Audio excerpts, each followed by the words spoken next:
Hey, this is Adam Shelton and welcome to my video today.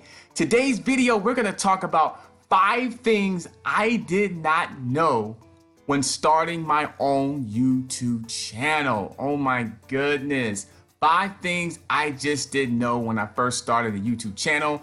And I believe these 5 things can help you, even if you have not started a YouTube channel or if you have a channel and you haven't done that many videos. So pay attention to this message because we're gonna have some fun today.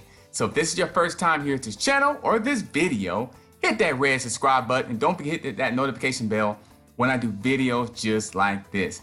I do videos every single day and I want you to be notified when I do videos just like this. Now you know what time it is, and it's time to talk about the 5 things I did not know when starting a YouTube channel.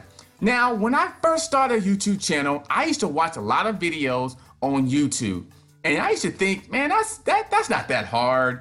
Or, you know, it's not that difficult to turn on the camera on and go. And I remember saying, you know what, let me just start a YouTube channel. I remember that. So when I first started a YouTube channel, you have to set up the process. You know, put your name and things like that, your email address. So one of the first things I did not know when starting a YouTube channel is the fact that you actually got to do videos. You know, I knew you had to do videos, but you got to be consistent at them. I used to think that if you did 1 or 2 videos, people would watch them and you would get subscribers and view times.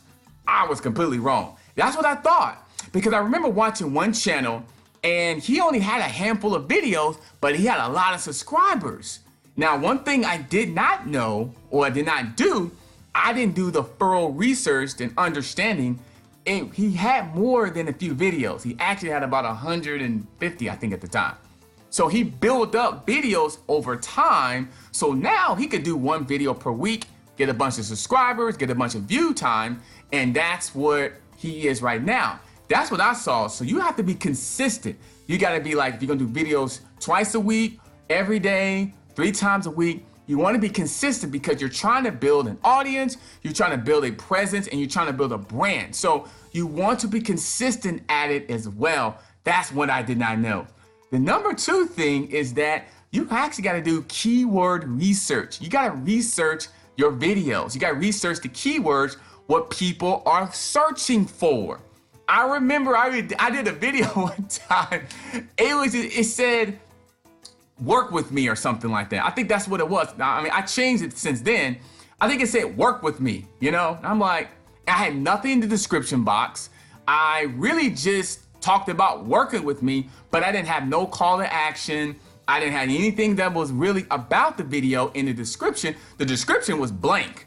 So basically I had the keyword research with no keywords. I had no tags. There were 0 tags, nothing in the description box. And it just, well, there's title. The only thing that was there was the title. Says work with me. So keyword research, and you need to have tags and description when you're talking about your video. Because I would just turn on the camera on and just start talking, but I didn't have any, strategy beyond the video. So that's something I did not know.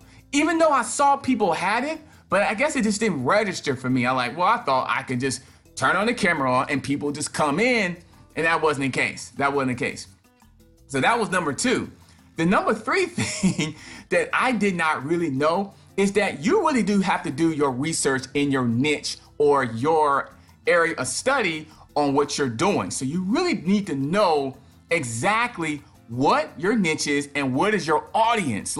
So if you're in the hair salon, if you're doing videos about, doing hair, well, you need to be able to target those people that wants to learn how to do their hair or want to purchase your products on hair. So you want to be very specifically with your keyword research and in your tags and in your description and in your call to action. So you need to have all those things in place because you want people to attract your video, right? Video will be all exciting, talking about hair, different type of weave, different type of hairstyles.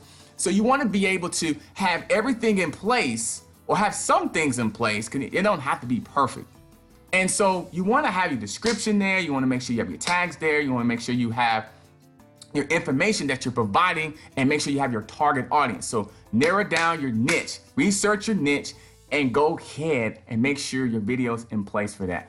Number 4 thing, I think I just kind of talked about it. Your videos does not have to be perfect.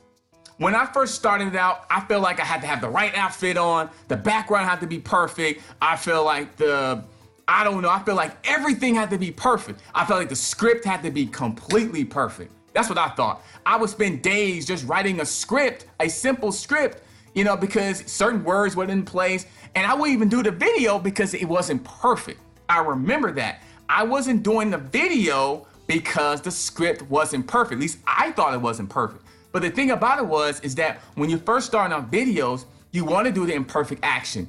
I remember reading and watching a video, and they talked about that you need to do your first 50, 100 videos before you really get into doing videos. And they knowing because if you've not done videos, it takes practice to get good at video. It takes practice at anything you're doing. So people, including myself, were thinking when you come on YouTube, sometimes you're thinking, well, I'm a natural. I'll get everything together. I'll start talking about this, have this together. And I thought it had to be all perfect before you do a video. And you don't have to be perfect. To take imperfect action and make sure, Zig Ziglar said this, you don't have to be great to start, but you have to be great. You just have to start to be great, right? You don't have to be great to start. You just have to start to be great. Zig Ziglar, the famous Zig Ziglar said that. And I go by that quote because in the beginning, I was thought everything had to be perfect. I really believe that. And number 5 thing that I did not know when starting a YouTube channel, things I just didn't really know is that when you're first starting out a YouTube channel, right? You want to have some type of, you want to make it fun. You don't want to be all, you just don't want to sit here reading the script. You want to create some energy, some excitement, some type of knowledge. You want to make sure that you're entertaining or educating your audience. I really did not really get that part. I didn't get that part. I saw people doing it, but I just thought that if I just did the video, people would just follow me. No matter what I was saying, if my energy level was down or my content was all over the place, I thought people would just say, hey, he's doing a video. Let's go ahead and like his stuff. Let's go ahead and subscribe. Let's go ahead and comment on his video. So basically, I just thought if you just did the video, you would just come on. So you do need to have some type of education. You need to have some content. You do need to know what you're talking about. 2, you need to have a certain energy level. No need to be too high or too low, but it needs to be enough where you're getting your point across. You're having some excitement. Smile in the video, right? You don't want a boring video because people come on YouTube to be entertained, to be educated, to learn how to do something. They want to laugh. They want to be motivated, or inspired, I would say there. They want to learn how to do something, right? Or they want somebody who has energy, that has excitement. So many different ways people are coming to YouTube, they're looking for you. When you start your YouTube channel, or if you already have it, they're looking for what you have to say, and you can't really, unless that's your target audience. Maybe your target audience doesn't really have a whole lot of excitement or energy or anything like that. Well, maybe that may work for you, but I remember I did my videos, I was nervous, I was sweating, but I was just reading a script. I was sitting here reading. I was reading something, and that's not gonna work because people may not tune into you too long, So you wanna practice. That's the big thing I wanna say. Practice, practice, practice. Don't worry about your first 20 to 30 videos if they're not very good, because mine wasn't very good at all. I was sweating, and my clothes were not matching. It was crazy. It was just ridiculous. It was crazy. So those are the 5 things that I did not know when starting my YouTube channel. I hope you enjoyed those 5 things. And because when I first started out, I was completely lost. So please like, comment, subscribe to my channel. Like, comment, subscribe to my YouTube channel. And I'll see you on the next video. Don't forget to comment on there, right? I want you to comment to the YouTube channel. So don't forget to comment, like, comment to my channel, and I'll see you on the next video.